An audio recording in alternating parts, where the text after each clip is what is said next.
오늘 함께 나눌 말씀은 열왕기상 22장 41절로 53절까지의 말씀입니다. 열왕기상 22장 41절로 53절까지의 말씀입니다. 함께 합독하시겠습니다. 이스라엘의 아합 왕 제4년에 아사의 아들 여호사밧이 유다의 왕이 되니 여호사밧이 왕이 될 때에 나이가 35세라.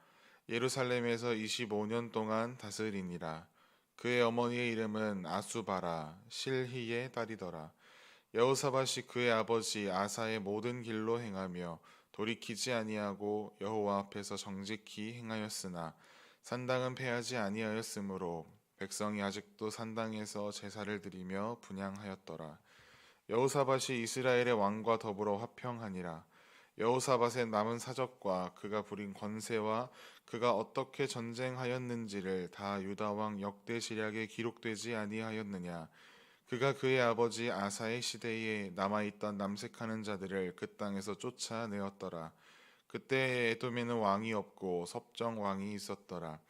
여호사밧이 다시스의 선박을 제조하고 오빌로 금을 구하려 보내려 하였더니 그 배가 에시온게벨에서 파선하였으므로 가지 못하게 되매 아합의 아들 아하시야가 여호사밧에게 이르되 내 종으로 당신의 종과 함께 배에 가게 하라 하나 여호사밧이 허락하지 아니하였더라. 여호사밧이 그의 조상들과 함께 잠에 그의 조상 다윗성에 그의 조상들과 함께 장사되고 그의 아들 여호람이 대신하여 왕이 되니라. 유다의 여호사밧 왕 제17년에 아합의 아들 아하시야가 사마리아에서 이스라엘의 왕이 되어 2년 동안 이스라엘을 다스리니라.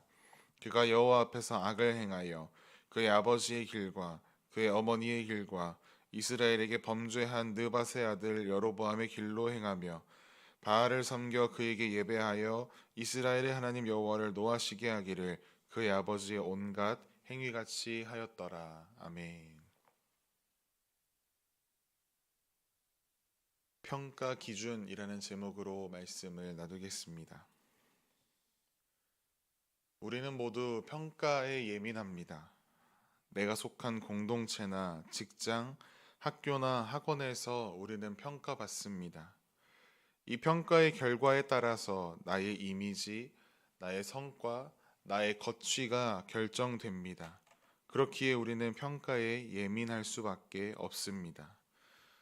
어떤 사람들은 모든 이들에게 착하다라는 평가를 받아야 하는 강박에 시달립니다.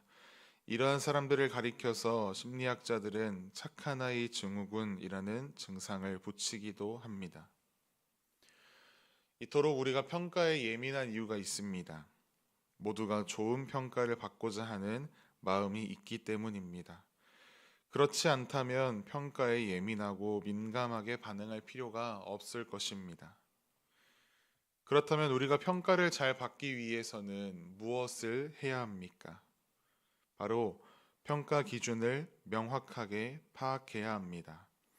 학교에서 성적 평가의 기준, 회사에서 인사평가의 기준 등을 잘 알아야 그에 맞게 대비하여 좋은 평가를 얻을 수 있습니다. 우리는 세상에서 수많은 평가를 얻습니다. 그런데 우리가 받아야 하는 최종 평가가 있습니다. 그것은 바로 우리가 하나님 앞에서 받아야 하는 평가입니다. 이 평가가 우리의 인생에서 가장 중요합니다. 허나 우리는 간혹, 아니 조금은 자주 이 평가에 대하여 무심합니다. 오늘 하나님 앞에 우리가 받을 평가를 어떻게 잘 받을 수 있을까? 오늘 말씀 속에서 그 비법을 함께 찾아보려 합니다. 오늘 본문에는 남유다의 여호사밧 왕과 북이스라엘의 아하시야 왕의 일대기가 기록되어 있습니다. 이 두 왕의 이야기가 역대기서에도 기록되어 있습니다.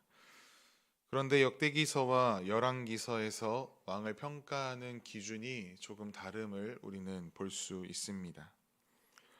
역대기서에서는 각 왕들이 행한 업적들에 대해서 상세하게 그 정보들을 제공합니다.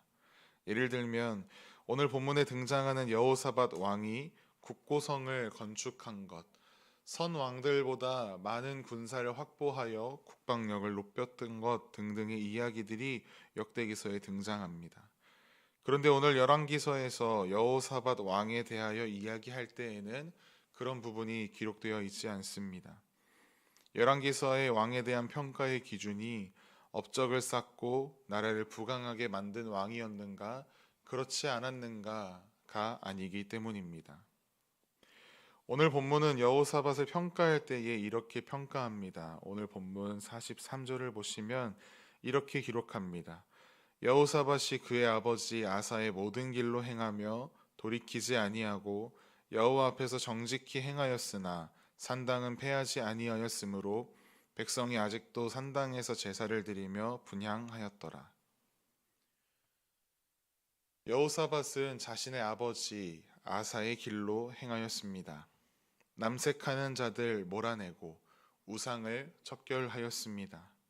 하나님을 기쁘시게 하는 통치 사역을 25년 동안 감당했습니다. 비록 그의 삶에 있어서 산당을 없애지 못했다라고 하는 오점이 있습니다. 그만큼 산당이 이스라엘 사회에서 얼마나 뿌리 뽑기 힘든 고질적인 범죄의 온상이었는지를 우리로 알게 합니다. 또한 경제에 관련하여 실패한 이야기도 오늘 본문에 등장합니다. 하지만 그럼에도 불구하고 열왕기서는 여호사밧 왕을 선한 왕으로 평가하고 있습니다. 하나님께서 왕을 평가하시는 기준은 다른 것 없습니다. 오늘 본문 43절에서 말하고 있는 바와 같이 여호와 하나님 앞에서 정직히 행하였는가, 그렇지 아니하였는가. 이것이 왕에 대한 하나님의 평가의 기준입니다. 비록 그의 삶에 오점이 있긴 하였으나 하나님의 말씀에 준행하여 적극적으로 나아갔던 여호사밧 왕을 하나님께서는 선한 왕으로 평가하십니다. 반면 북이스라엘의 아하시야 왕을 함께 살펴보면 그는 2년 동안 나라를 다스립니다. 아주 짧은 기한입니다. 그런데 그의 행적을 오늘 본문이 어떻게 기술하고 있는지를 살펴보면 이렇습니다. 오늘 본문 52절 말씀을 보시면 그가 여호와 앞에서 악을 행하여, 시작부터 좋지 않습니다. 이어서 보면 그의 아버지의 길과 그의 어머니의 길과 이스라엘에게 범죄하게 한 느밧의 아들 여로보암의 길로 행하여 하나님 여호와를 노하시게 하기를 그의 아버지의 온갖 행위같이 하였더라. 듣기만 해도 온갖 부연 설명을 다 넣어서 아하시야의 악행을 설명하고 있는 것을 알 수 있습니다. 역시나 그가 평가받는 기준을 살펴보면 하나님의 말씀대로 정직하게 행하였는가 였습니다. 그 기준에 의한 아하시야의 평가 결과는 낙제점입니다. 이처럼 두 왕을 평가한 이 기준들, 오늘날을 살아가는 우리에게도 동일하게 적용됩니다. 우리의 인생의 마지막 때에 하나님께서 우리의 인생을 평가하실 때, 이 땅에서 우리가 얼마나 높은 자리까지 올라갔느냐, 얼마나 많은 부를 쌓았느냐, 얼마나 착한 일을 하며 살았느냐, 그것으로 평가하지 않으십니다. 성경에서 우리가 자주 예로 드는 다윗이 있습니다. 그의 삶에도 과오가 있습니다. 많습니다. 하지만 성경은 그를 평가할 때 하나님의 마음에 합한 자라고 평가합니다. 그의 마음이 항상 하나님을 향했습니다. 비록 죄악의 길에 설 때에도 있었지만 하나님께서 보내신 선지자를 통해 곧바로 하나님 앞에 돌아왔습니다. 하나님께서 우리에게 원하시는 모습이 바로 이러한 모습입니다. 하나님은 넘어지지 않는 우리의 인생이 아니라 넘어져도 다시금 하나님을 향하여 서는 우리의 인생이 되기를 원하십니다. 오늘 또 새로운 하루를 우리가 시작합니다.